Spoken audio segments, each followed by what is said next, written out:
بسم اللہ الرحمن الرحیم۔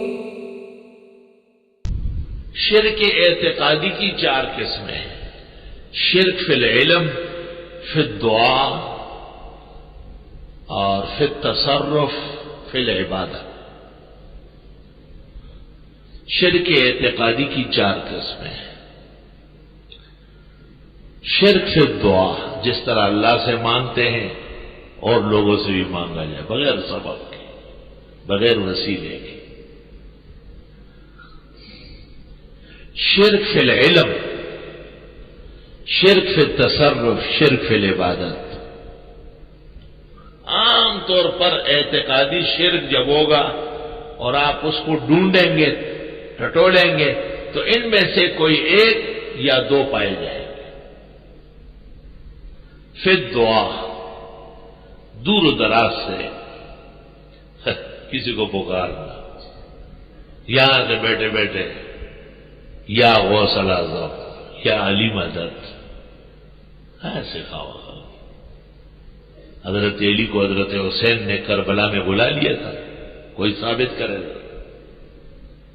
ہرگز نہیں۔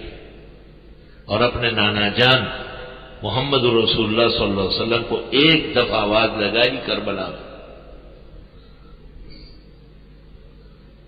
ایک بدعتی نے عجیب جواب دیا، اس نے کہا کہ نہیں لگائے نا اس لیے تو مارے گا۔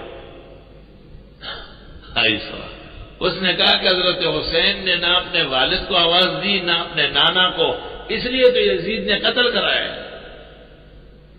ہائے یہ عقل ہے، یہ فہم ہے، اس لیے آواز نہیں دی کہ جائز نہیں، کفر ہے۔ شرک فی العلم، کہ دور دراز سے کسی مخلوق کو بغیر کسی وجہ کے آپ اپنے احوال سے باخبر کریں۔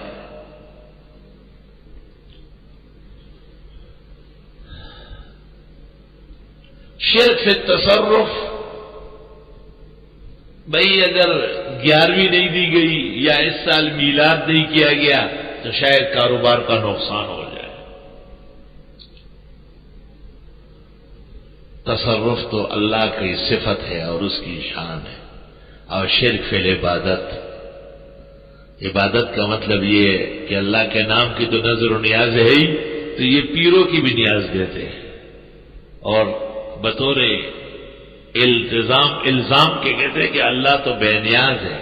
بے نیاز کا مطلب یہ کہ محتاج نہیں ہے، لیکن ان الصدقہ تقع فی ید الرحمن قبل ان تقع فی ید عبدہ۔ بخاری شریف میں ہے، صدقہ جب مومن دیتا ہے یہ پہلے اللہ کے ہاتھ میں جاتا ہے، پھر بندے کو مستحق کو ملتا ہے۔ تو اللہ محتاج ہے کیا؟ بلکہ قبولیت تب ہوتی ہے کہ اللہ اسے قبول فرمائے۔